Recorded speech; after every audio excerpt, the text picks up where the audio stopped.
네, 안녕하세요. 저희 모던 패밀리 어린이를 위한 페미니즘, 현대미술로 젠더 감수성을 만나자 온라인 토크 2차에 참여해 주셔서 감사합니다. 저희 시작에 앞서서 저희 프로그램에 대해서 간략히 소개를 해드릴게요. 이번 토크는 저희 헬로우 뮤지엄에서 기획하고 있는 어린이를 위한 페미니즘 모던 패밀리 전시의 부대 프로그램으로 기획이 되었고요. 본 행사는 서울특별시 성평등 기금의 지원으로 이루어졌습니다. 자, 그럼 저희 참여해주시는 패널분들 한 분 한 분 소개를 해드릴게요. 제 오른쪽에 계신 장지아 선생님. 안녕하세요. 장지아 작가입니다. 흑표범 PD님. 안녕하세요. 이계영 큐레이터님. 안녕하세요. 네, 안팎평론가님. 김영만 선생님. 그리고 헬로우 뮤지엄 천혜인 큐레이터님. 그리고 지금 온라인으로 참여하고 계신 초등교사 선생님 한 분이 계시거든요. 네, 지금 아마 보고 계실 텐데요. 천혜인 선생님 소개 부탁드립니다. 네, 사실 이 페미니즘 전시가 시작되기 전부터 많은 자문을 주신 아웃박스의 김수진 선생님이 지금 저희 핸드폰을 통해서 참여를 해주고 계십니다. 안녕하세요. 네. 네. 그럼 천혜인 큐레이터님, 저희 헬로우 뮤지엄 소개 부탁드립니다. 네, 사실 현대미술 헬로우 뮤지엄은 2007년 최초 국내 어린이 사립미술관으로 시작을 했었고 15년에 금호동으로 이사를 갔어요. 그때는 좀 동네미술관이라는 슬로건을 가지고 아이들이 정말 아무 때나 동네에 돌아다니듯이 미술관을 방문했으면 좋겠다라는 개념을 가지고 동네 미술관을 한 4년 정도 지속을 해오다가 19년 성수동으로 이사를 했습니다. 좀 슬로건이 조금 바뀌었어요. 에코미술관이라는 개념을 가지고 아이들이 함께 생태 감수성 뿐만 아니라 여러 가지 현대 미술을 통해서 좀 더 예술을 놀이처럼 활동할 수 있는 공간으로 헬로우 뮤지엄이 여러분들과 함께 좀 떨려요. 손에 땀이 너무 많이 나네요. 이상 헬로우 뮤지엄 소개였습니다. 네. 감사합니다. 그럼 저 바로 시작하도록 하겠습니다. 예, 첫 번째 발제를 해주실 안팎평론가님, 위험을 감수할 권리, 위험을 감수할 의무, 발제 시작하도록 하겠습니다. 방금 소개해주신 대로 위험을 감수할 권리, 위험을 감수할 의무라는 제목으로 짧은 발제문을 준비해봤는데요. 일단 두 가지 인용문, 제가 읽었던 두 가지 글에서 가지고 두 개의 인용문으로 시작을 해봤습니다. 하나는 성관계에서의 위험과 손해를 정리하고 대처하기라는 그래서 가지고 온 문장이고요. 성적인 영역에서 손해 감소를 고민하는 이유는 성적 행동 자체를 금기시 범죄시함으로써 손해를 막으려 하는 것이 개인의 자유를 가로막고 발생하는 손해에 대처하지 못함으로써 건강을 비롯해 손해를 가중시키고 사회화하지 못했기 때문입니다. 라는 탈의라는 글이고요. 두 번째는 위티라는 청소년 페미니스트 단체의 성명 논평인데요. 왜 누구에게는 N번방이었고 누구에게는 일탈계였나 라는 제목으로 발표된 글입니다. 여성 청소년이 성에 무지해야 한다는 사회의 편견은 그들이 안전한 공간에서 성에 대해 발화할 수 없게 만들었다. 성을 욕망하는 여성 청소년에게는 익명성을 빌려 불특정 다수에게 자신을 드러내는 방식만이, 그러니까 일탈만이 허락되었던 것이다. 이 두 문장이네요. 이 문장들을 보면서 요즘 페미니즘 이야기들이 많이 되고 그런 흐름 속에서 어떤 범죄로 분류될 만한 사건들에 대한 보도가 굉장히 많이 되는 가운데 안전에 대한 이야기들이 많이 나오는 것들을 생각을 했습니다. 그래서 안전을 강조할 때 혹은 어떤 방식으로 안전을 강조할 때 어떤 결과가 나오는지에 대한 고민이 좀 있고요. 많이 바뀌고 있다고는 하지만 제가 어릴 때부터, 그러니까 20년 전, 30년 전 이럴 때부터 지금까지도 성은 여전히 굉장히 위험한 것으로 인식이 되고, 특히 아동 청소년에게 있어서 성교육이라는 것이 굉장히 안전에 초점을 두고 있다고 느껴지거든요. 제가 어릴 때는 아예 알려주지 않음으로써 위험한 곳에 가까이 가지 못하게 하는 방식이라고 한다면 지금 조금씩 그때에 비하면 훨씬 많은 것들을 교육은 하지만 여전히 안전하기 위해서는 이러한 방식으로 행동을 해야 된다. 이러한 도구들이 필요하다. 가능하면 하지 않는 것이 좋다. 이런 스펙트럼들 사이에서 이루어지고 있는 것 같아요. 안전이라는 것은 굉장히 물론 중요한 일이고 특히나 극단적인 위험에 노출되는 사례들이 워낙 많다 보니까 당연히 말을 할 수밖에 없는 것이기는 하겠지만 안전이라는 것이 목표로서 교육이 될 때 그 안전은 스스로 지키지 못했다는 판단을 받게 되는 어떤 행위들이 어떤 위치에 놓이게 되는가를 좀 많이 생각을 하게 됩니다. 그거 하면 위험하다고 말해줬는데 왜 그걸 했느냐 하는 질문이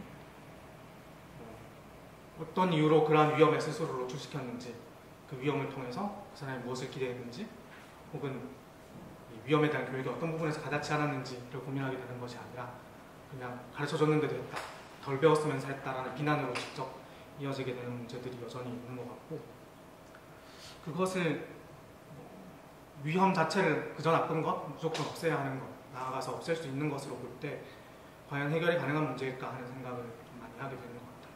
사실 산다는 것 자체가 굉장히 위험한 일이고 특히나 지금 코로나 시기에 이렇게 모여있는 일이라든가 여러 가지 위험한 일들이 있을 텐데 그럼에도 불구하고 그 위험을 감수하고라도 얻어야 될 것들이 있는 상황들이 분명히 있고 그리고 위험을 감수하지 않으면 얻을 수 없는 것들이 있고 이런 상황들을 생각을 하게 됩니다. 위험을 감수한다는 것 자체가 삶의 기본적인 양식이고 따라서 삶의 기본적인 권리로서 이해될 때 조금 달라질 수 있지 않을까 하는 생각을 주로 하고 있습니다. 아까 촬영 시작하기 전에 이야기했던 나다움 어린이 책 같은 경우도 비슷한 맥락에서 공격을 받았다고 할 수도 있을 것 같은데요. 아이들에게 이런 것을 가르치는 것 자체가 굉장히 위험한 일이고 이 아이들은 위험한 곳에 가면 안 되는 아이들이고 이런 판단들 자체에 대한 문제 제기라고 할 수 있을 것 같습니다. 그래서 어떤 위험이 있는지 그 위험을 어떤 방식으로 관리할 수 있는지 위험을 감수할 때 무엇을 얻을 수 있는지 그리고 나아가서 그 과정에서 결국 관리에 실패하고 위해를 입었을 때 그것을 어떤 식으로 누구와 함께 어떤 조력 속에서 회복할 수 있을지에 대한 이야기들이 충분히 되기 위해서는 위험을 감수한다는 것 자체에 대한 관점이 조금 달라져야 하지 않나 생각을 하고 있고요. 발전은 지금 1A, 1B 그리고 2 이렇게 세 파트로 나누었는데 방금 말씀드린 것이 1A와 1B 정도의 내용이고 이 이야기를 이렇게 짧게 꺼내는 건 굉장히 위험한 것 같지만 이에서는 반대 방향에서 그 위험이라는 걸 좀 생각을 해봤는데 성뿐만 아니라 삶의 많은 영역들이 안전할 것을 굉장히 강하게 요구하고 있다는 생각이 듭니다.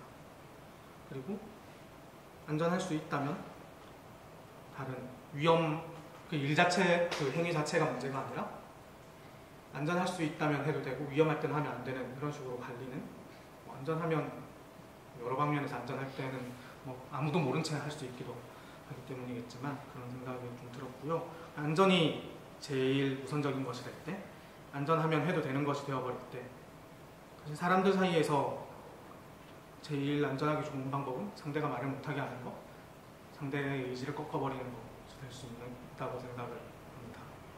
그래서 어떤 관계라는 것이 그 자체로 언제나 위험하다라고 말을 하면 조금 과장되어 들릴 수 있겠지만 언제나 서로 다른 두 사람, 세 사람이 만나는 거고 그것이 그렇기 때문에 내가 뜻하는 대로만은 되지 않을 수 있는 것이라는 것이 받아들여지지 않고 상대를 제압함으로써 상대를 내가 통제함으로써 나의 안전을 획득하는 것이 한편으로는 굉장히 손쉬운 방식으로 이해되고 수행이 되고 나아가서는 실제로 그것이 아무런 비판을 받지 않음으로써 고착화되고 이런 형태로 성폭력이라든가 위계에서의 폭력 같은 것들이 강화되고 있다는 생각을 조금 하고 있습니다. 그럼 두 번째 발제해 주신 이계영 큐레이터님. 저는 발제라고 하기는 조금 성격이 다른 것 같고 이 전시를 보러 오는 어린이들이 어떤 마음의 준비, 어떤 생각으로 이 전시를 보면 좋을까 이런 것에 대해서 생각을 해봤어요. 그래서 안팎 선생님이 좀 더 성인이 이런 성평등에 대해 전시에 대해서 바라볼 때의 이야기라면은 저는 어린이 시각에서 어린이한테 던지는 질문이고요. 저는 이게 어린이가 어린이한테 하는 말이라서 그냥 어린이한테 하는 것처럼 읽도록 하겠습니다. 여러분은 무슨 색을 좋아하세요? 제일 좋아하는 옷은 무슨 색인가요? 흔히들 여자 어린이는 분홍색을 좋아하고 남자 어린이는 파란색을 좋아한다고 생각합니다. 하지만 예전에는 달랐다고 해요. 17세기 유럽의 왕실에서는 왕자님들이 분홍색 옷을 입었는데요. 이건 힘든 일을 해서 옷이 더러워질 필요가 없다는 그런 높은 신분을 과시하기 위한 것이었다고 합니다. 또 당시에는 군복이 붉은색이었는데 붉은색 옷을 입고 싸우면은 피가 흘려도 티가 나지 않고 그래서 용감해 보였다라고 해요. 그래서 예전에는 붉은색이 남자의 용감함을 상징하는 색이었어요. 그런데 1910년대 1차 세계대전이 끝나면서 군복 색깔이 바뀌었어요. 육군은 숲에 몸을 숨겨야 되니까는 군복이 풀색으로 바뀌었고요. 해군은 바다에서 눈에 띄지 않아야 되니까는 군복이 짙은 남색으로 바뀌었어요. 그러면서 자연스럽게 남자의 색이 파란색으로 바뀌었고요. 반대에 빨간색이 여자의 색으로 바뀌었다고 합니다. 이번에는 옛날 우리나라를 볼게요. 조선시대에는 왕이 나랏 일을 할 때 입는 옷을 골령포라고 불렀는데 우리도 발표회라든지 친구의 생일 파티라든지 좀 중요한 자리에 갈 때에는 옷을 차려입잖아요. 이것처럼 왕도 나랏일 중요한 일을 할 때에는 옷을 격식을 갖춰서 입었는데 조선시대 왕은 대부분 빨간색 골령포를 입었다라고 해요. 이렇듯 여자에게 남자에게 어울리는 색, 물건, 행동은 처음부터 정해진 게 아니었어요. 겨울왕국에서 엘사의 드레스가 무슨 색이었는지 기억이 나나요? 파란색이었거든요. 모던 패밀리 전시는 우리가 여자가 어떻고 남자가 어떻다고 당연하게 받아들이는 것들이 과연 맞는 건지 질문하고 있습니다. TV와 책에서 본 여자와 남자의 이미지를 떠올려 볼게요. 남자는 이런 걸 잘해. 여자는 이런 걸 잘 못하지. 남자가 이런 걸 하면 남자답지 않아. 여자는 이래야 해. 그렇다면 우리는 어떤 마음으로 이 전시를 보면 좋을까요? 내가 맞다고 생각한 게 고정관념일 수 있어. 옛날 사람들은 지금과는 생각이 달랐네. 그럼 우리는 왜 이렇게 믿게 된 걸까? 우리가 옳다고 여기는 것들 나중에는 또 달라질 수 있지 않을까? 이렇게 열린 마음으로 보면 좋지 않을까요? 왜 이런 태도가 필요할까요? 저는 행복하고 싶어요. 그리고 내 가족과 친구들이 나를 아끼고 사랑해줬으면 좋겠어요. 내가 키가 크든 작든 씩씩하든 수줍음이 많든 살이 쪘든 말랐든 여자이든 남자이든 관계없이 다른 사람이 나를 아끼고 내가 나를 좋아해줬으면 좋겠어요. 아마 나뿐만 아니라 모든 사람들이 행복하고 사랑받기를 원할 거예요. 나와 다른 사람을 있는 그대로 바라보고 받아들이는 것이 모두가 행복해지는 시작이라고 모던 패밀리는 말하고 있습니다. 그러면 바로 이어서 두 분의 발제란 언어가 적절하지 않을 수도 있는데요. 발표 내용에 대해 질의응답을 하고 편안하게 대화를 하는 시간을 갖겠습니다. 사모님이 말씀하신 부분에 공감하는 부분이 컸는데요. 저는 여기에서 위험을 감수할 권리와 의무는 사실 교육이 필요하잖아요. 근데 이게 성교육인데 성교육에 관한 학교의 그런 이중성이나 모순에 대해서 한번 생각을 해보게 돼요. 성교육뿐만 아니라 학교는 개인의 영역에 대해서 굉장히 외면하고 무관심하다는, 그리고 어떨 때는 금기시한다는 생각을 자주 했는데요. 즉 생산성, 사회적 생산성이 높은 부분에 대해서는 경쟁을 하는 방법에 대해서, 그리고 매우 구체화된 기술에 대해서 굉장히 적극적으로 가르치고 있어요. 근데 사회에서 생산성을 갖지 않는 영역에 대해서, 우울증도 대표적이죠. 학교에서 우울증을 겪는 아이들 혹은 가정에 우울증 환자가 있는 아이들이 굉장히 많을 거예요. 저는 요즘 제 주변에도 감기 걸린 사람보다 우울증 상을 겪는 사람이 훨씬 많거든요. 그런데도 우울증에 대해서 얘기하는 게 굉장히 불편한 일인 것 같아요. 역시나 좀 외면당한다는 느낌이 크고요. 우울증을 겪는다는 것은 너는 경쟁에서 약한 개체야라는 인식을 심어주기도 해요. 또 왜 학교에서는 이런 모순과 이중성을 갖는 것일까? 학교에서는 사회성을 가르치는 곳이기도 하지만 과연 우리가 기본 공교육에서 초등교육, 중등교육에서 요구되는 것이 그것일까라는 생각을 많이 하거든요. 그래서 학교에서 이 부분에 대해서 부족하다고 생각하는 것을 역시나 미술관 교육을 통해서 얘기할 수 있어서 매우 기쁘고요. 그럼 이 부분에 학교 교육에 대해서는 생각을 해보신 적이 있으신 분 계신가요? 박 선생님은 어떠신가요? 그냥 성교육 수업을 어떻게 구성한다 이걸로 될 문제는 아니다 정도까지는 생각을 하고 있는 것 같아요. 방금 말씀하셨던 전반적인 교육 자체가 무엇을 가르치는지, 무엇을 외면하는지와 연결되는 문제일 텐데 방금 말씀하신 대로 뭐 우울증이라든가 그런 개인사들은 진짜 개인의 영역을 묻어두게 만들고 사회적으로 특히 경제적으로 가치 있는 것들에 초점을 맞추게 만드는 교육 속에서 이렇게 제가 말씀드렸던 위험을 감수하는 것이 권리이고 따라서 그에 따른 위험을 관리하는 방법을 가르치는 것, 배우는 것, 그리고 손해가 생겼을 때 그것을 회복하는 것이 사회의 책임, 사회가 같이 져야 할 책임이다 라는 것이 다른 수업에서는 다 안 되는데 성교육에서는 될 수 있는 거니까 전체적인 문제가 될 텐데요. 그냥 우리가 사람이라는 것을 그리고 사람들의 삶이라는 것을 어떻게 생각하는가 굉장히 직접적으로 닿아있는 문제라는 점이었던 것 같습니다. 서로 다른 사람들이 같이 살아가고 그렇기 때문에 당연히 내 뜻대로 될 수 없는데 그것을 내 뜻대로 될 수 없다는 것을 우리가 어떻게 받아들일 것인가. 말씀하신 대로 어떤 효율, 생산성 이런 것들을 중시하는 교육은 제가 뒤에서 위험을 감수할 의무를 저버린다고 했던 그런 것과 굉장히 다 있을 것 같거든요.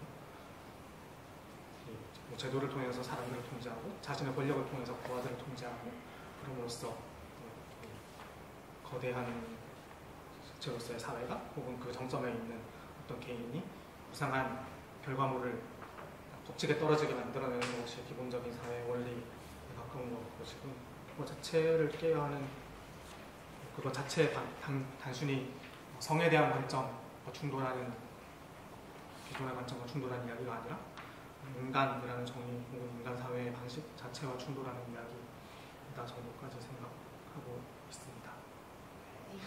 네. 사실 제가 조금 이해가 잘 안 가서 그런데 그 위검회관에서는 그래도 어느 정도 이해가 가는데 손해라고 하는 단어의 개념 무슨 단어요? 손해? 네. 네. 그 단어에 대한 좀 이 내용 안에서의 좀 개념을 조금 설명을 해주시면 조금 더 이해가 쉬울 것 같아요. 여기서 위험과 손해를 나눠서 이야기할 때는 위험은 그러니까 현실화되기 전에 내가 감수하거나 뭐 관리를 위한 계획을 세울 수 있는 가능성으로서 알아두시면 될 것 같고 손해의 가능성 그리고 여기서 손해라고 쓴 거는 실제로 그것이 위험이 현실화된 것들 뭐 성명의 감염에 걸린다거나 다시 한번 임신을 한다거나 성폭력을 당했다거나 이런 것들 그래서 나에게 직접적인 위해로 나타난 것들을 가리킨다 생각하시면 될 것 같습니다. 그래서 내가 어떤 행위를 하기 전에 여기서 손해가 일어날 수 있다는 것을 알고 그럴 때 이것을 위험한 일이라고 판단하는 건데 손해가 일어났을 때 그것이 완전히 개인의 책임이 되어버리고 책임이라는 것이 단순히 치료비를 스스로 대야 된다 정도가 아니라 모든 도덕적 비난까지를 다 스스로가 혼자서 감내해야 되는 상황 속에서 그렇기 때문에 위험한 손해의 가능성이 있는 곳 그런 곳에 다가가면 안 되어버리는 다가가는 것 자체가 금지되어버리는 이러한 상황에 대한 문제의식입니다. 6, 7살 때부터 사실 그 저의 섹슈얼리티가 있었거든요. 그러니까 뭐 예를 들면 그게 뭔지 모르지만 정확히 이게 어떤 행동인지는 이제 어른들이 인지하는 것과 같이 인지를 하진 못하지만 이런 어떤 행위를 했을 때 내 기분이 뭐 좋고 내가 어떤 쾌감이 있고 이런 것들이 아이들도 분명히 그런 감각이 있는데 왠지 모르지만 이거를 들키면 엄청나게 혼날 것 같고 왠지 이건 나쁜 금기된 것이라는 거는 알잖아요. 그래서 이제 몰래 뭔가 그런 것들을 하는 그런 기억들이 저한테도 있고 지금의 친구들도 있을 것 같아요. 뭐 어떤 경우가 기억이 나는데 레지던시에 갔었을 적에 그 앞방에 있는 작가가 자기의 아이들을 같이 데리고 왔었어요. 근데 아이가 큰 친구는 한 10살 정도 됐고 작은 아이는 한 6살, 5살? 되게 어린 소녀가 있었는데 하루는 그 앞방 작가가 굉장히 당황한 얼굴로 이렇게 막 우왕좌왕하고 있길래 왜 그러냐고 물어봤더니 자기 딸이 이제 자기의 그 음부에다가 뭐 뭔가 엄청나게 큰 인형 같은 걸 넣어본 거예요. 그래서 이제 이 남자 작가였는데 굉장히 당황해서 이거를 어떻게 받아들여야 될지 그리고 그 아이한테 이제 이걸 어떻게 얘기를 해주고 설명을 해줘야 될지 그리고 이걸 누구와 상담을 하거나 뭔가 이렇게 상의를 할 수 있는지 이런 거에 대해서 갑자기 멘붕이 딱 오는데 저도 사실 그런 경험에 대한 거나 미리 그런 부분에 대한 고민들이 충분하지 않으니까 같이 그냥 멘붕만 오고 뭐 기껏해야 할 수 있는 게 그냥 이건 어른이 되어가는 과정이니까 너무 걱정하지 마 뭐 이 정도 얘기하고 그냥 너무 위로랍시고 그렇게 지나갔는데 그만큼 이제 어른이 되어서도 어렸을 적에 어린 아이와 어떤 섹슈얼리티는 연결하면 안 된다라는 어떤 강박? 그런 어떤 것들이 계속 이어져서 어른이 되어서도 아동의 어떤 성이라거나 죄송합니다.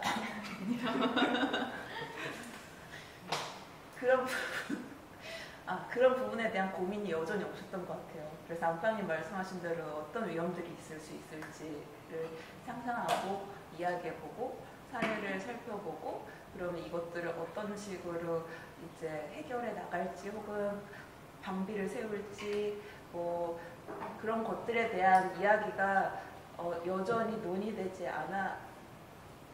않고 있는 그런 것 같아요. 근데 말씀하신 대로 그 컨트롤하려고 하는 것들이 물론 아동 성교육뿐만 아니라 모든 전반적인 것에 말씀하신 대로 이제 같이 그런 것들이 느껴지는데 그냥 얘기할 적에 얼핏 뭐 세월호 일이 있었을 적에 가만히 있어라라는 그 문구가 굉장히 우리한테 강하게 회자되었었잖아요. 그 선내에서 나왔던 어떤 방송, 경고의 문구 그리고 그 학생들한테 내려왔던 어떤 그 문구 그것이 계속 생각이 나는 것 같아요. 그래서 뭔가 제가 아동이었을 적에 내가 가만히 있어야 된다라는 어떤 강박들 이런 행위를 하면 안 된다 라는 강박들 이거 걸리면 그냥 혼난다. 근데 왜 혼나는지 이걸 왜 하면 안 되는지 이런 거에 대한 얘기들은 사실 처음에 그 김수정 선생님께서 성교육 자체가 기존 교육 안에서 이루어질 수 없는 또는 이루어진다 하더라도 굉장히 폐쇄적인 방식으로 진행이 되는 거에 대한 질문을 하셨잖아요.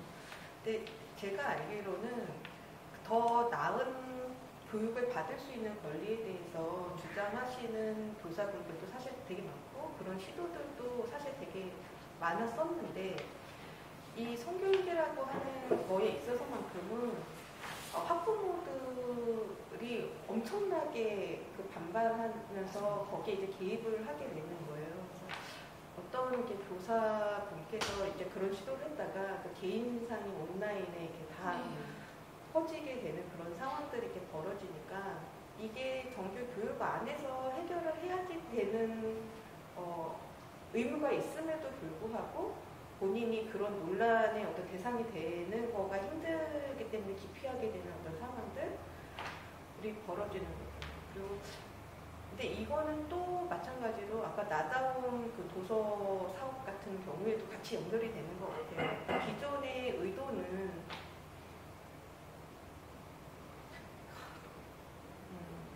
뭐 성적 차별 아니면은 뭐 다양성에 대한 어떤 존중 그리고 뭐 남성과 뭐 남자다움, 여자다움이 아니라 나다움을 이렇게 찾는 것에 도움이 될 만한 그 해외 유수의 어떤 도서들 이런 것들을 이렇게 선정을 하는 과정 안에서 발생이 된 문제잖아요. 거기에 이렇게 이미 이제 1970년대 초반에 발행이 된 책이고 그게 이제 제가 알기로는 뭐 엄청나게 많은 국가의 언어로 이렇게 번역이 돼서 성교육 교재로 이렇게 사용이 됐었던 굉장히 중요한 책인데 그 안에 들어있는 이렇게 사파가 굉장히 이렇게 노골적인 어떤 성행위를 이렇게 보여주고 또는 이제 그 성소수자들에 대한 어떤 미화된 표현이라고 그들이 표현을 하는 언어로서 뭐 미화됐다. 그러면서 이제 부모들이 이제 엄청나게 이제 반발을 하기 시작을 한 거죠. 반발을 하자마자 이미 이제 전문가들을 통해서 어떤 일련의 그 과정을 통해서 선정된 도서임에도 불구하고 단 하루 만에 이제 철회되는 그런 상황들이 벌어지면서 그 인터넷상에는 선생님 말씀하신 것처럼 정말 연일 이 찬반에 관한 논쟁이 지금도 끊이지 않고 있는 그런 상황들이거든요. 그래서 어떻게 보면 선생님께서 말씀하셨던 그 제대로 된 성교육 그리고 굉장히 노골적으로 그 성적 행위의 어떤 위험과 손해에 관한 이야기들이 아주 정확한 정보로서 이제는 전달이 되어야지 되는 상황임에도 불구하고 여전히 그것이 부모 세대에서는 굉장히 터부시 되고 아이들이 알면 안 되는 무언가처럼 계속 감춰져 있어야지 되고 그렇게 성인이 된 다음에 본인이 해결해야지만 되는 문제처럼 이렇게 방치되어 있는 상황들이 좀 안타깝다는 생각을 많이 하게 됐어요. 근데 모순된다는 생각이 많이 들어요. 아이들을 성역에서 키우고 하지만 사회는 절대 성역이 아닌 이렇게 키우다 갑자기 밀려나는 느낌이에요. 보시면 저는 이계영 선생님께 질문들이 많이 같이 고민하고 싶은 부분이 있는데요.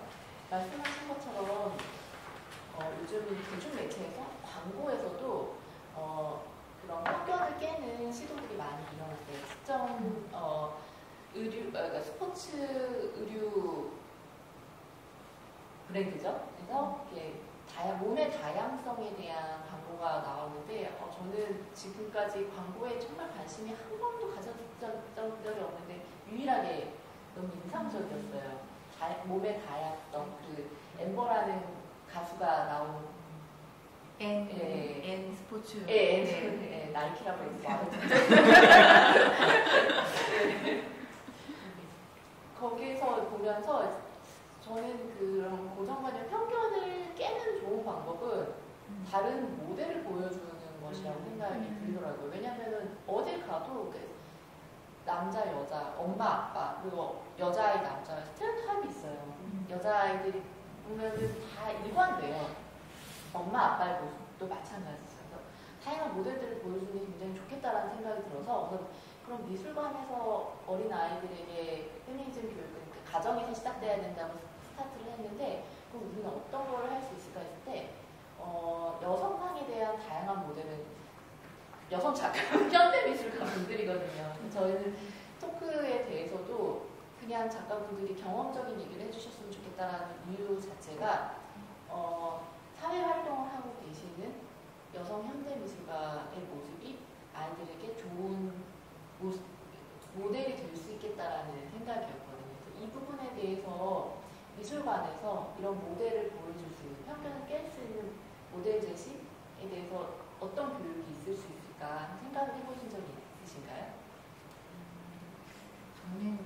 미술관 교육 전문가는 아니지만은 전시를 만들지만은 좀 더 다른 기획자보다는 교육에 관심이 많은 사람이라고 저를 좀 바라봐 주시면 될 것 같고요. 자연스럽게 어떤 경험에서 나오는 것도 중요한데 저는 출발이 불공정하면은 그 과정에서의 공정의 의미가 없다라는 생각을 할 때가 있거든요. 그러니까는 물론 이렇게 남성 작가분들이 이렇게 어떤 페미니즘이나 여성 운동에 대해서 관심을 많이 가지시는 분도 있지만은 실제로 뭐 미술이든 뭐 과학이든 해서 여자가 있는데 숨겨진 경우도 많잖아요. 그래서 이런 여자 작가가 있다더라, 이런 여자 과학자가 있다더라, 뭐 이런 식으로 여성을 조금 더 관심 있게 두고 뭐 전시를 보여준다거나 여성주에 대한 전시를 보여주는 것도 미술관의 하나의 방법이라고 생각을 하고요. 아까 뭐 학교 교육 잠깐 나왔는데 물론 저는 이제 코로나 때문에 학교가 정보 전달 외에도 사회화 기능이 있다는 걸 다시 한번 느꼈지만은 대부분의 부모님들은 학교에 기대하는 것들이 정보, 지식을 배우는 거를 생각하죠. 그리고 교과 과정으로 세분화되다 보니까는 이런 성 감수성을 학교에서 배우는 게 실질적으로 무리가 될 수도 있겠다라는 현실적인 면에서 힘들 수도 있겠다라는 생각은 들어요. 그럴 경우에 이제 뭐 미디어라든지 학교 안, 가정이라든지 학교 바깥의 어떤 환경에서 이런 것들을 배워야 되는데, 근데 뚝 떨어져서 나는 이런 환경, 이런 것들을 보고 이런 것들과 접하고 사는데 미술관에서 그림 하나, 작품 하나 따로 있다고 이들의 감수성이 이렇게 향상될까라는 생각을 하거든요. 그러니까 미술관에서 말하는 것들이 이 아이들이 실제로 접하는 것들과 조금 관련이 있으면 어떨까라는 생각을 좀 저는 해요. 작품은 아닐지라도 우리가 아이들의 그림을 보고 분홍색의 여자 옷, 파란색의 남자 옷, 화장실 사인도 보면은 빨간색의 스커트를 입은 여자, 파란색의 남자 바지 입은 이렇게 좀 정형화되어 있잖아요. 예술이라는 것들이 어떻게 보면 이런 고정관념에서 탈피하기 더 쉬운 것이니까 미술관에서 이런 질문을 던지는, 다시 볼 수 있는, 다시 읽을 수 있는 어떤 뭐 전시라든지 어떤 교육 프로그램이라든지 이런 것들을 기획하면 어떨까. 그리고 미디어랑 같이 혹은 좀 미디어를 다시 보는 것도 좋을 것 같고요. 미디어 읽기, 미디어와 어떤 예술을 결합시켜서 읽는, 그렇다면 아이들이 내 생활 속에서 이런 것들을 조금 다시 볼 수 있지 않을까? 감수성이라는 건 정보가 아니니까는 어떻게 보면 예술에서 접근할 수 있는 부분이 저는 더 크다고 생각하거든요.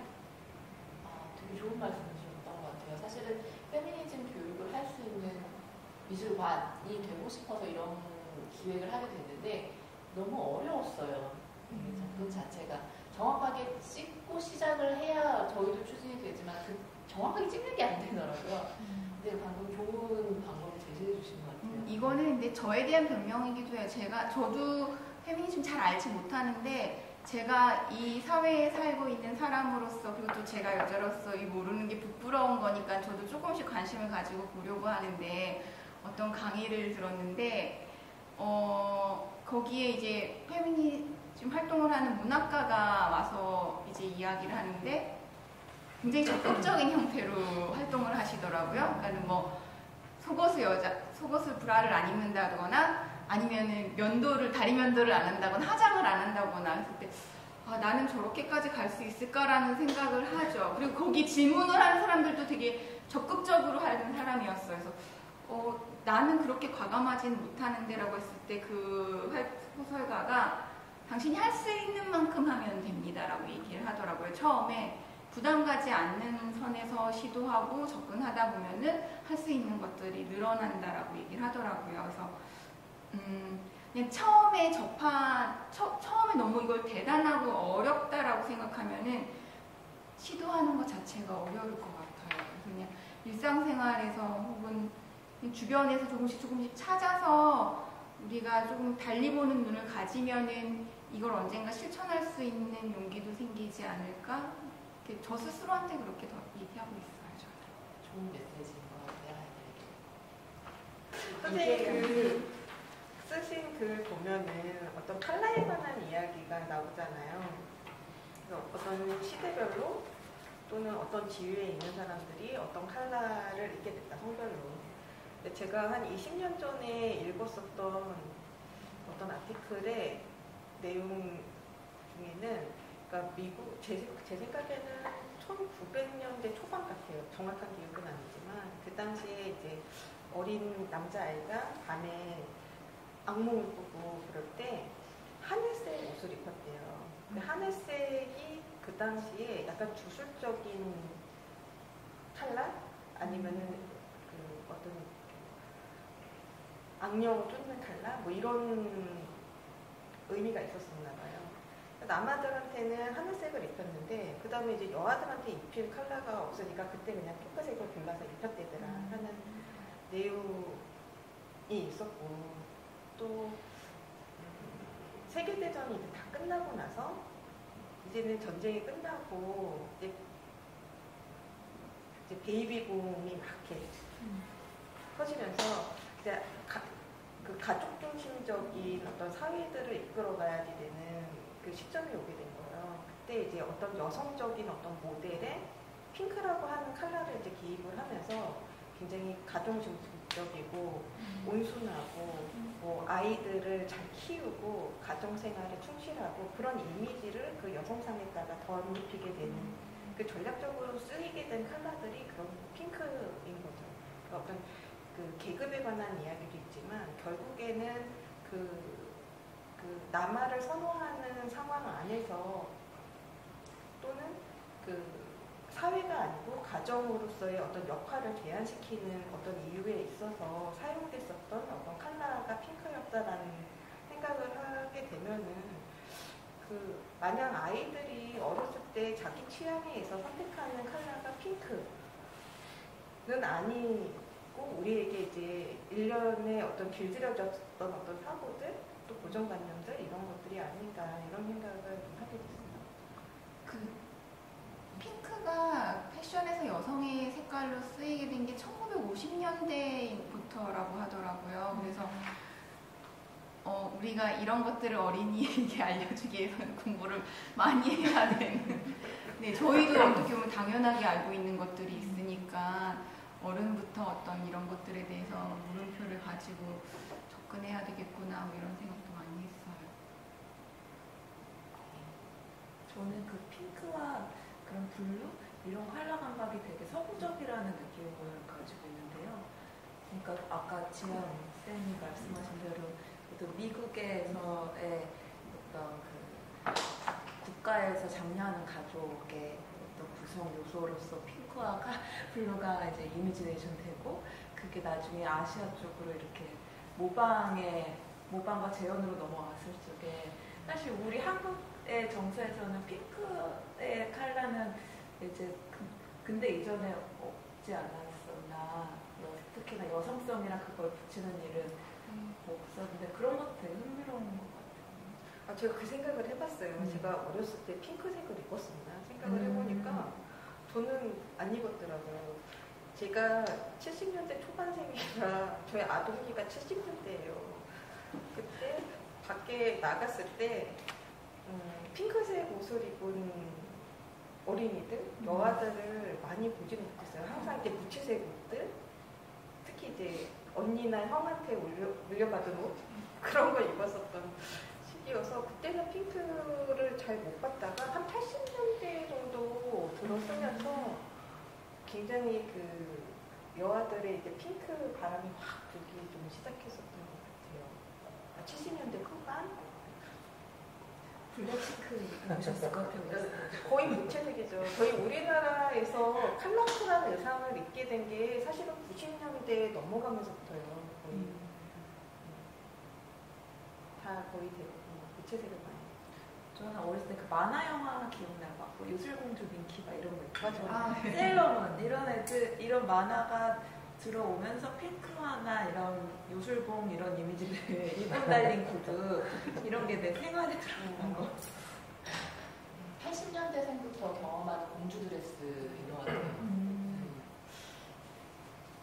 저번에 그 1회 때 참여하신 패널 분들 중에 5살짜리 남자 아기를 키우시는 선생님이 계시는데 그 선생님은 이제 그 컬러의 구분 없이 노란색 옷도 입히고 보라색 옷도 입히고 핑크색 옷도 입혀서 유치원을 보내면 굉장히 패셔너블하다고 선생님들끼리 또 이야기를 하고 가족마다 직구든 친구든 뭐 옷 그게 뭐냐고 이렇게 이야기를 한다고 해요. 그래서 좀 아직까지 색깔에 대한 고정관념을 어린 아이들이지만 어른만큼 충분히 그런 상황에 노출이 되고 있는 것 같아서 좀 안타까운 생각이 들었어요. 이게 집에서만 그런 부분에 대해서 노력을 한다고 잘 되지가 않더라고요. 그러니까 저희 같은 경우에도 좀 저는 두 아이 모두 좀 남자아이인데 한 친구는 4세고 한 친구는 7세인데 그러니까 색에 대해서 좀 고정관념을 갖지 않게 하려고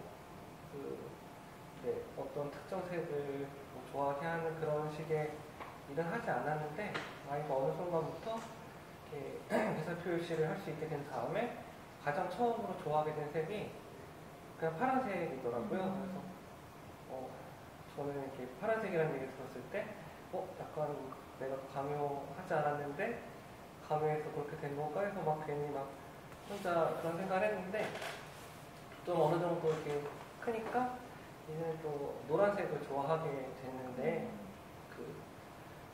반면에 이제 어린이집도 다니고 유치원도 다니게 되면서 자연스럽게 뭔가 핑크라든지 붉은색을 좀 멀리하는 색으로 좀 생각하게 되더라고요.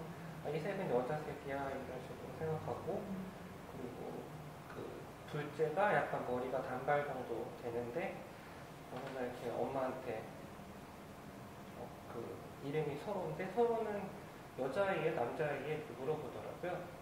그러니까 머리가 약간 기니까 남자아이인데 혹시 여자아이인가 싶어가지고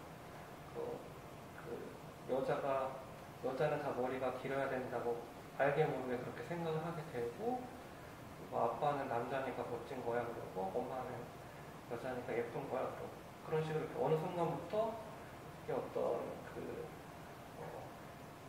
저희가 이렇게 특별하게 그런 교육을 하지 않았음에도 불구하고 아이가 생각하게 되는 그런 편견과 그런 언어 습관 같은 것이 어느 순간부터 생겼는데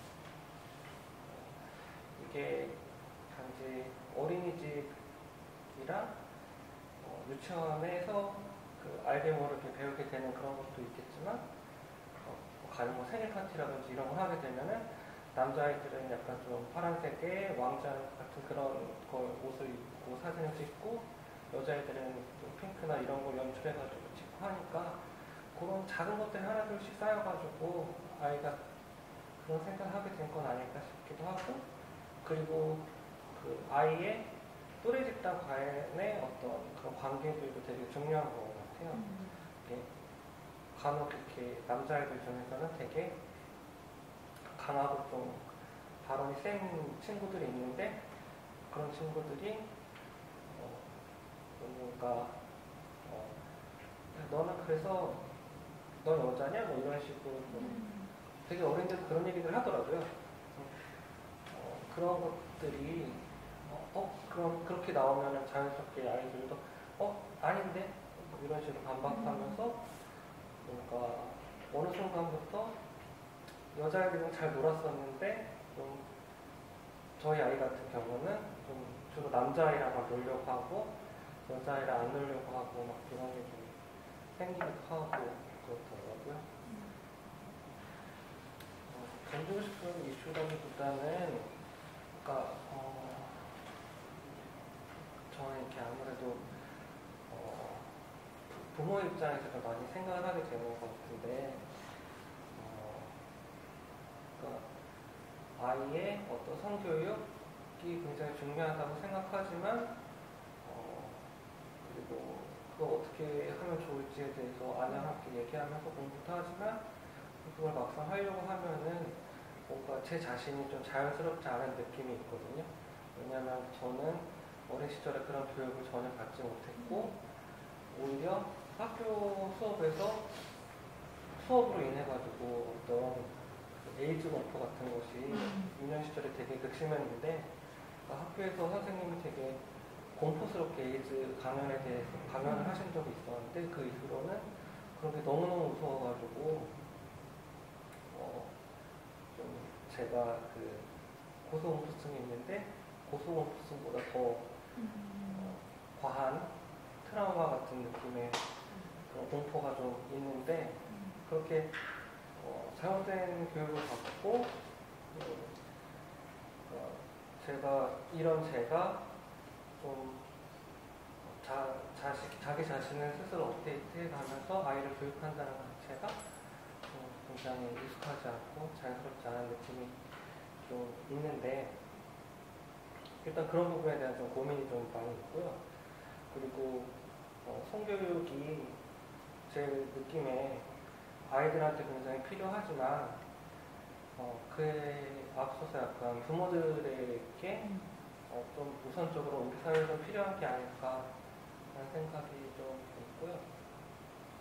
그러니까 이번에 그 코로나가 2차로 좀 더 심해졌을 때 어떤 유치원에서는 확진자가 나왔는데도 아이들 같은 경우는 전혀 감염이 되지 않았다고 들었는데 아이들은 다 이렇게 마스크를 잘 쓰고 있어가지고 그런 건데 약간 부주의하게 그 마스크도 쓰지 않고 돌아다니고 뭐 이렇게 뭔가 좀 굉장히 밀접하게 접촉하는 그런 어른들은 많이 감염이 되고 하는 것을 보면은 아이들 같은 경우에는 좀 편견이나 그런 것이 어른에 비해서 좀 적기 때문에 이제 유치원에서 이거 쓰고 있어야 돼 이렇게 얘기했을 때 그거를 좀 그렇게 거부감 없이 잘 받아들이고 썼던 게 아닌가 싶은데 성교육 같은 경우도 마찬가지로 저희 같은 좀 그리고 저처럼 잘못 교육을 받은 어른한테 어떤 그런 교육을 했을 때 뭐 머리로는 이해하지만 감정적으로 또 이렇게 확 바뀌고 막 이런 변화가 굉장히 어려울 수도 있겠다는 생각이 있고 아이 같은 경우에는 좋은 교육을 가르치면은 그렇게 자연스럽게 커갈 수 있을 것 같은데 저희 같은 그런 부모 세대가 오히려 그런 아이의 교육을 방해하는 요인일 수도 있지 않을까 싶어서 뭐 미술관이라든지 교육기관에서 또 이미 그러고 계시겠지만 어른들을 대상으로 어떻게 하면 의식을 좀 바꿀 수 있는지 그런 쪽의 노력과 고민을 함께하면 좋겠다는 생각이 있고요. 말씀드린 김에 한마디 더 드리면은 저는 한국 사회에서 몇 년간 좀 페미니즘과 관련된 성폭력과 관련된 미투와 관련된 여러 일련의 그런 과정들이 있었는데 그러면서 아내랑 대화를 나눴던 거는 저희 아이가 둘 다 남자아이다 보니까 저희 아들들이 가해자가 되는 그런 상상을 많이 했거든요. 그래서 이 친구들이 언젠가 이렇게 잘못된 행동을 하지 않기 위해서는 우리는 어떤 교육을 해야 되고 어떻게 대화를 나눠야 되고 그리고 혹시라도 그런 잘못된 행동을 했을 때 우리는 어떻게 대처를 해야 될까? 어떻게 피해자에게 더 큰 고통을 안기지 않으면서 이거를 슬기롭게 대처할 수 있을까? 그런 대화를 많이 나눴었는데 네. 아직까지는 그냥 고민의 단계고요. 뭐 어떻게 하면 좋겠다 이렇게 정답은 아직 찾고 있는 단계라서 공부를 해보려고 하고 있습니다. 그러면 장자님이 나누고 싶으신 이슈 있으신가요? 저는 이제 전시 제목이 모던 패밀리잖아요. 근데 이 모던 패밀리라고 하는 전시 제목 자체가 시사하는 바가 굉장히 많다라고 생각을 해요. 다양한 어떤 가족 구성을 둘러싼 굉장히 그 스펙트럼이 넓어지는 굉장히 어떤 다양성들을 갖다가 찾아볼 수 있는 그런 전시라고 생각을 하는데, 그렇다면은 저의 경험상 제가 그 모던이라고 하는 그 단어를 쓸 수 있는 가족적 형태 안에서 살아왔었는가를 생각을 해보면은, 지금 김용관 선생님이 고민하는 어떤 문제, 이거는 지금의 어린이들의 부모들이 이거는 개인의 문제로 생각해야지 되는 것들이 아니라 우리의 3세대만 보더라도 어떻게 보면은 우리나라의 근현대사를 그냥 고스란히 통과한 세대잖아요. 그러니까 예를 들어서 저희 조부모님 같은 경우에는 일제시대를 겪으셨고요. 저희 부모님은 6.25를 겪으셨고, 그리고 저는 굉장히 자유의지가 강한 자식이고. 그러니까 그 세대들과의 어떤 조율의 분위기가 결국에는 가정의 분위기고, 저는 그런 그 근현대사를 이렇게 겪은 세대들, 즉 생존에 대해서 굉장히 강한 의지를 갖고선 살았어야지만 되는 그 세대하고 살았었기 때문에 당연히 폐쇄적이고 당연히 보수적이고, 그리고 너무나 자연스럽게 남아선호 사상이 굉장히 강한 그런 세대에 살았었기 때문에, 특히나 저희는 또 더 좀 강하게 그런 거를 느낀 거는, 저희 아버지께서 그러니까 저희 친가는 이북에서 전쟁 때 월남을 하셨고, 아버지는 이제 종손이 있었어요. 그러니까 너무나 이제 귀한 아들인데 저희 어머니는 이제 딸만 셋을 낳으신 거죠. 그 핍박의 시절, 그거를 저는 이렇게 평생 듣고 살았었던 딸이고, 그래서 더더욱이나 저희 어머니는 저희 세자매가 굉장히 독립적이고 또 본인이 하고 싶어 하는 일을 성취할 수 있도록 굉장히 뒤에서 굉장히 많이 그 보조해 주시고, 보조라는 게 그냥 응원이죠. 응원을 해주셨던 거예요. 그래서 이게 김용관 선생님도 이게 현실적으로 뭔가 애들한테 이렇게 전문적인 아니면은 굉장히 좀 체계적인 뭔가 이야기들을 좀 진행을 해야지 될 것 같다라고 하는 생각이 있지만, 거기서 이제 주저하게 되는 거는 우리 부모의 어떤 세대들은 결국에는 그 부모에게서 받았었던 어떤 교육, 아니면은 그 성적 편견, 아니면은 선입견, 이런 것들이 이미 그 세대 이전에 이미 고착화되어 있기 때문에, 그게 나의 아이들이 어떠한 틀 안에 갇히는 것을 원하지 않지만 계속해서 그런 것들이 이게 방어기제로 계속 등장을 할 수밖에 없는 그런 세대라고 하는 거죠. 어떤 그 세대적인 어떤 차이들을 좀 이해해봐야지 되는 것들이 좀 필요하지 않나, 이런 생각들을 하게 됐습니다.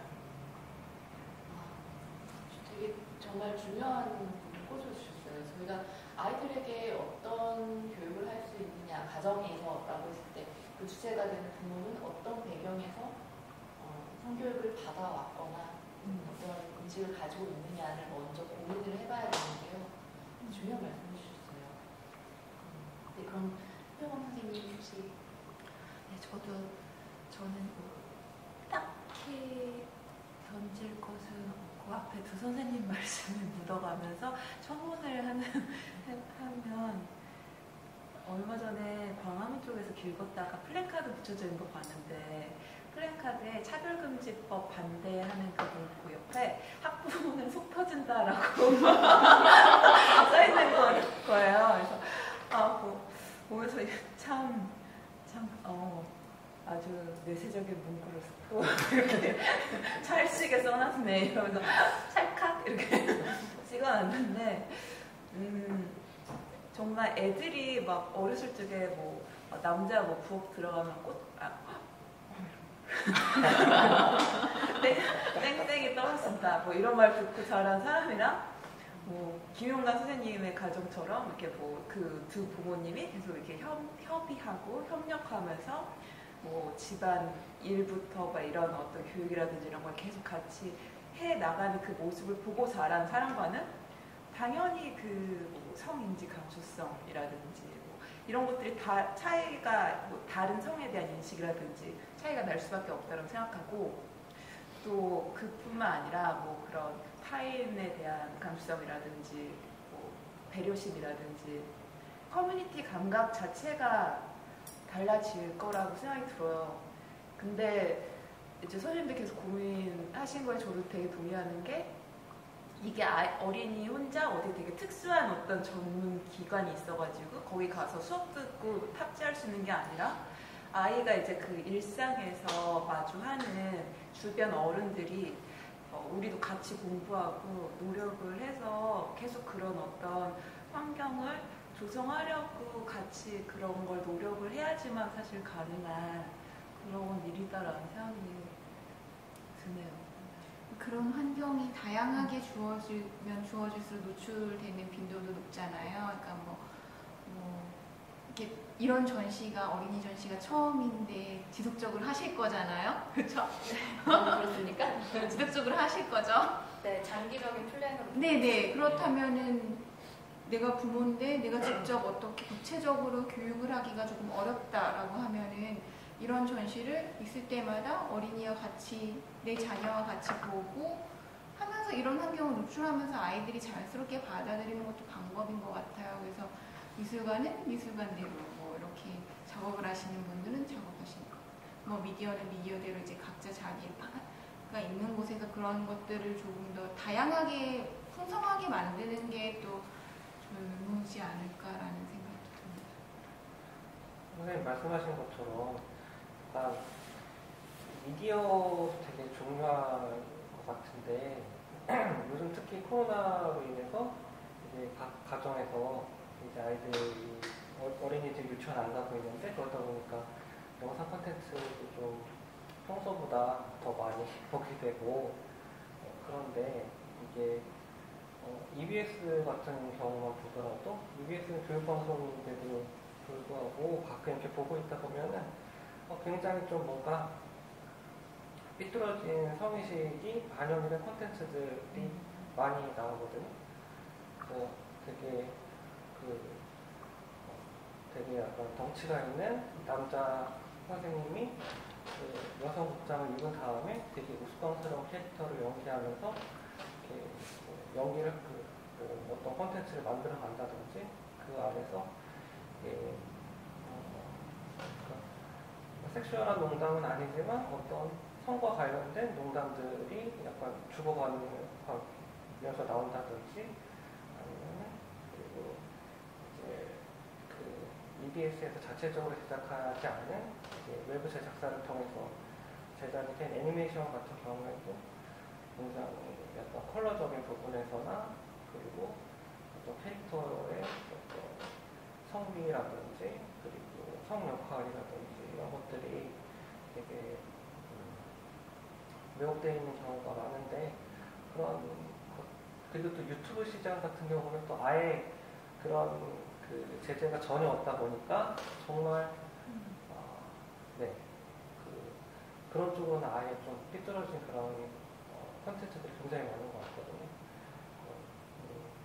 그리고 저희 그냥 장난감 가게만 가더라도 그냥 양분하라 되듯이 컬러가 이렇게 민정희 선생님 작품처럼 되어 있는데 그런 것들이 미디어에도 그런 고스란히 반영이 되어 있는 것 같은데 이게 어떻게 해야 될까요? 그런 게 좀 바뀌어야지 자연스럽게 아이들의 어떤 사고나 생각이나 이런 것들도 좀 바뀔 수 있을 것 같다는 생각이 드는데 드물기는 한데 아예 없는 건 아니니 우선은 기존에 나온 것들을 봐야 될 것 같고 왜 지난주인가 보면은 100대 2020인가요? 그래서 100대 테스트가 영화 내에서 그 성평등 정도를 가늠하는 지수이거든요. 그 세 가지 질문이 있는데 뭐 이름이 있는 여자가 2명 이상 등장한다. 그 두 명이 서로 대화를 하는데 남자에 대한 이야기가 아닌 뭐 다른 이야기를 한다. 이런 것들이 기준이 있어요. 그래서 한국 영화에서 그 성평등 정도를 측정하는 어떤 영화를 한 10편 정도 선정하고 그거를 이렇게 수상도 하고 톡도 하고 이런 프로그램이 있었어요. 그래서 온라인 프로그램을 제가 잠깐 봤는데 그 500편인가를 분석했는데 남성이 등장할 때는 안경을 끼고 있고 차가 등장하는 경우가 많고 여자가 등장할 경우에는 의자라든지 조금 편안하고 가정적인 이미지 소품을 하는 경우가 많더라고요. 그래서 물론 이제 미술 작품도 있지만 미디어 영향력이 워낙 크니까는 이 만드는 사람들의 어떤 정교한 시선이라고 해야 되나요? 처리? 이런 것들이 아주 중요하구나. 그 나도 모르게 이것을 아주 당연하게 받아들이고 있는 건 아닌지 자꾸 이렇게 자기가 없냐하게 되더라고요. 저는 제가 이번 작업을 할 때 그런 생각을 많이 했어요.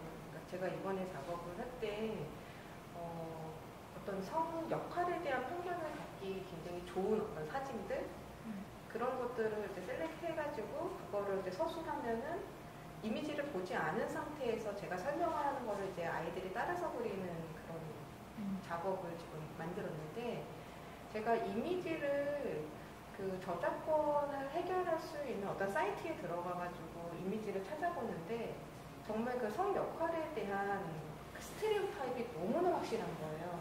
제가 원하는 거는 이거의 반대 방향인데 그 반대 방향에 있는 이미지들을 찾는 것도 굉장히 어렵고 그리고 그 예를 들어서 뭐 소방관이다 그러면은 백인의 건장한 남성 소방관이 거의 한 90% 이상이고 뭐 유색인종이거나 여성 같은 경우에는 현장에 나가서 업무를 하는 게 아니라 굉장히 보조적인 역할의 어떤 이미지로 이렇게 다뤄진다거나 하는 것들이 굉장히 많았어요. 그 약간은 그 미디어에서 뭐 이미지를 다루는 방식에 약간 좀 다른 얘기는 하지만 그냥 아주 간단한 작업 하나 때도 굉장히 시간이 오래 걸리는 이미지를 찾을 수가 없기 때문에 그런 과정을 좀 겪었던 것 같아요. 말씀 들으면서 생각이 나는 건데 아까 아이들을 교육하기에 앞서서 그 부모에 대한 교육이 필요하다고 느꼈는데 방금 말씀하시는 것들 듣다 보니까 아예 그 어떤 미디어를 제작하시는 분들을 대상으로 한 어떤 교육 프로그램? 그러니까 그거는 그 전국에 있는 부모 수보다는 수가 더 적으니까 어떤 정책 차원에서 아예 집중적으로 그분들을 대상으로 어떤 교육을 하는 그런 프로그램 같은 것이 있으면 되게 적은 비용으로도 전체적인 콘텐츠의 질이 확 달라질 수도 있지 않을까 싶은데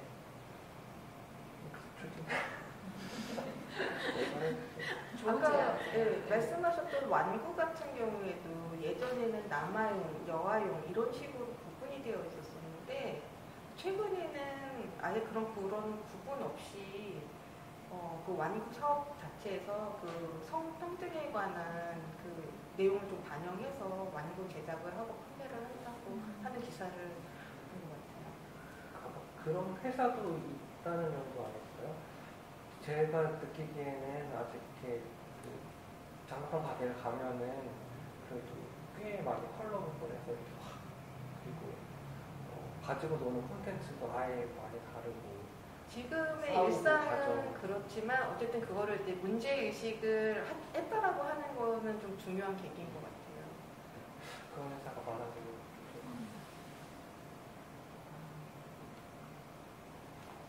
네, 실질적으로 이렇게 좋은 이야기들을 많이 해주셨는데 학교 현장에서는 김수진 선생님이 어떻게 느끼시는지 그리고 지금 저희가 이야기 나눈 것에 대한 질문이 있는지 받아보도록 할 텐데 카메라를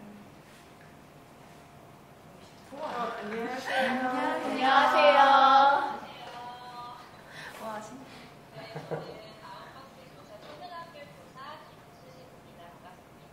반갑습니다. 작가님들 이야기 너무 지금 잘 듣고 있었고요.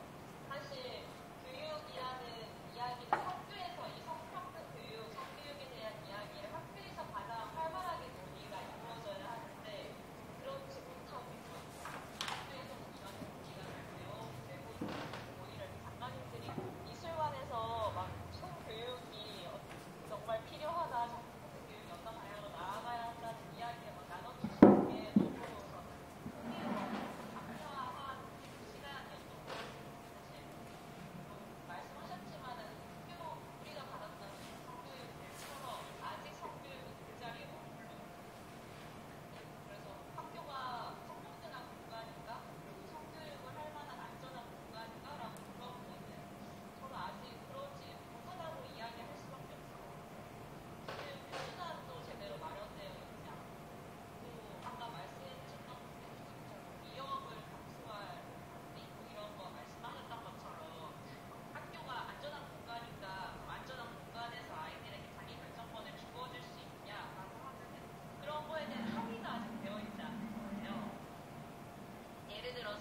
생각을 하고요.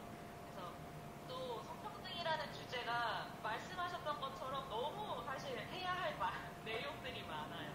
성교육부터 시작해서 또 그런 고정관념에 대한 이야기도 있고, 가족에 대한 이야기도 있고, 다양성에 대한 이야기, 미디어 리터러시, 너무너무 해야 할 이야기가 많아서 사실 이제 한 발을 뛰었다고 생각을 하고, 이렇게 좀 이런 전시가 우리 사회의 젠더 감수성과 교육에 대한 일을 한 발 더 나아가게 하는 것 같아서 작가님들 작품을 지금 실제로 보지 못해서 너무 슬픈데 실제로 너무 빨리 보고 싶고, 이 작품으로 저희도 영감을 받아서 교육에서도 어떻게 풀어가야 하는가 고민을 계속해야 하는 시간인 것 같습니다. 네, 감사합니다, 선생님. 저는 선생님께 질문 드리고 싶은 게 있는데요. 예, 물론 저희는 이 전시에서 나온 내용을 가지고 교육자료화한 것이 학교에 통보가 안 될 수도 있다는 거를 감안을 하고 준비를 하고 있어요. 그럼 이제 전시에서 끝나게 될 텐데요. 그래서 이게 왜 통과가 안 되더라도 안 됐는지가 이번에 중요한 담론으로 남아서 그 다음 제시도를 할 거겠지만요. 그래도 이왕 마음대로 꼭 통과를 했으면 좋겠다는 생각이 들었어요. 이게 지금까지 들으셨는데 이 내용을 가지고 학교에 아이들과 공유할 수 있는 부분이 있을까요? 일단 사실 뭐 통과, 근데 만약에 이런 내용을 통과, 교육부나 여가부 이런 공식적인 루트로 통과되기는 쉽지는 않을 것 같아요. 왜냐면 제가 네. 나다움 어린이 책이라든지 이런 책 같은 것도 사실은 전보다 전문가들이 감수하고 굉장히 좋은 내용들을 선별했었는데도 불구하고 정말 하나의 꼬투리를 잡고 논란을 만들어내면 얼마든지 만들어낼 수 있는 내용들이거든요. 근데 이게 우리는 논란이라고 생각하지 않았는데 논란이라고 생각하는 사람들, 이미 이 내용 자체가 논란이라고 생각하는 사람들이 있는데 그 사람들을 설득하지 못한다면 이게 이제 모든 사람이 동의하는 내용이라고 얘기하기는 힘들 것 같고, 근데 사실 지금 말씀하셨던 것처럼 아이들의 고정관념을 깨는 내용들, 어떤 직업에서의 내용들이나 미디어, 그리고 아이들이 실생활에서 평소 마주치는 그런 고정관념이나 성별 역할들을 깨어나가고 그거를 아이들이 실제로 바꿔나가는 그런 활동들이 중추가 된다면 그래도 좀 문제없이 많은 선생님들이 사용하게 되지 않으실까 이런 생각을 하고, 또 한 성별에 집중하기보다는 남성도 여성도 여자답게 남자답게가 아니라 나다움을 찾아가는 과정으로서 이 장치가 좀 풀어진다면 좀 더 많은 사람들에게 닿을 수 있지 않을까 이런 생각을 합니다. 감사합니다. 네. 그러면은 저희 모던 패밀리, 어린이를 위한 페미니즘, 현대미술로 젠더 감수성을 만나자 온라인